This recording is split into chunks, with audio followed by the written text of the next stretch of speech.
Hello বন্ধুরা, welcome to Sharmi's kitchen. আজকে আমি আপনাদের জন্য নিয়ে এসেছি ধনিয়া চিকেনের রেসিপি। এই শীতে আপনারা এরকম ডিফারেন্ট একটা চিকেনের আইটেম করে খেতেই পারেন, খুবই ভালো লাগবে। ভিডিওটি ভালো লাগলে লাইক কমেন্ট শেয়ার করবেন, চ্যানেলটি সাবস্ক্রাইব করতে ভুলবেন না। আমার ফেসবুক পেজ আর ইনস্টাগ্রাম ফলো করে দেবেন।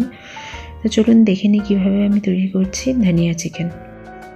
ধনিয়া চিকেন তৈরি করার জন্য এখানে আমি চিকেন ধুয়ে ভালো করে পরিষ্কার করে জল ঝরিয়ে রেখে দিয়েছি। আর লাগছে লেবুর রস, আর আমি ধনেপাতা আর কাঁচা লঙ্কা দিয়ে পেস্ট করে রেখে দিয়েছি, সেটা লাগছে। আর লাগছে আদা রসুন বাটা, আর লাগছে লবণ, হলুদ।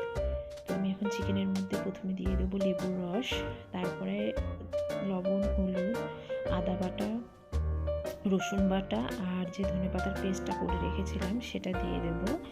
দিয়ে ভালো করে ম্যারিনেট করে আমি এটা প্রায় 1 ঘন্টা মতো রেখে দেবো।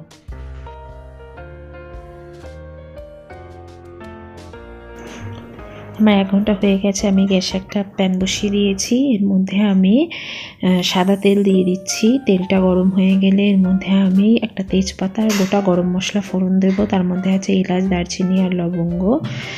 তারপরে এর মধ্যে আমি পেঁয়াজ কুচি করে রেখেছি সেটা দিয়ে দেবো। এখানে পেঁয়াজটা আমি ভালো করে ভেজে নেব।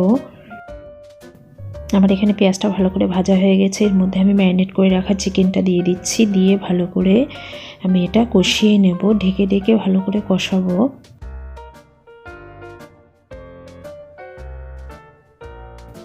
আমরা এই চিকেনটা করতে লাগবে লবণ, হলুদ, কাশ্মীরি লঙ্কার গুঁড়ো, জিরে গুঁড়ো, ধনে গুঁড়ো আর গোলমরিচের গুঁড়ো।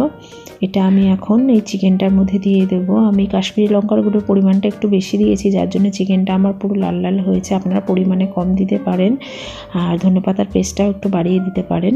তাহলে চিকেনের রঙটা কিন্তু সবুজ সবুজ হবে, আমার মতো লাল লাল হবে না। ভালো করে চিকেনটা মিক্স করে আমি ঢাকা দিয়ে আবার ঢেকে রেখেছি। এখানে ঢাকা সরিয়ে নিয়েছি 5 মিনিট পর।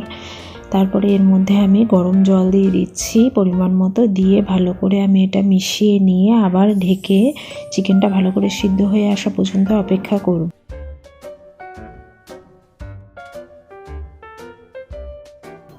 এখানে আমি প্রায় 5 মিনিট বাদে ঢাকা সরিয়ে নিয়েছি। দেখছেন ফুটছে ভালো করে। এর মধ্যে আমি চিড়ে রাখা 5-6টা কাঁচা লঙ্কা দিয়ে দিলাম। আর দিয়ে দেবো এর উপর থেকে আমি গোলমরিচের গুঁড়ো।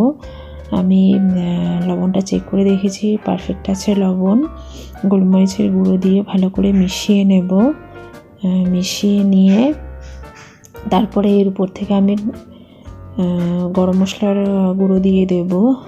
দিয়ে একটু ভালো করে ফুটিয়ে নিয়ে তারপরে এখানে যে বাদবাকি আমি ধনেপাতার পেস্টটা করে রেখেছিলাম সেই পেস্টটা দিয়ে দেব। দিয়ে ভালো করে মিশিয়ে নিয়ে 5 মিনিট মতো ফুটিয়ে আমি এটা নামিয়ে নেব। আমার রেডি হয়ে গেছে ধনিয়া চিকেন।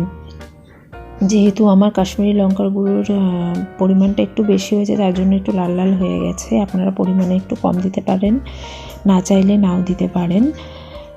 তো আমি এটা পরোটা, ভাত, রুটি সব কিছুর সাথেই আপনারা সার্ভ করতে পারেন, ভালো লাগবে খেতে।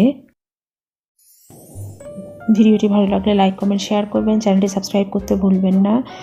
আবার অন্য কোনো দিন অন্য কোনো ভিডিও নিয়ে চলে আসবো। ধন্যবাদ।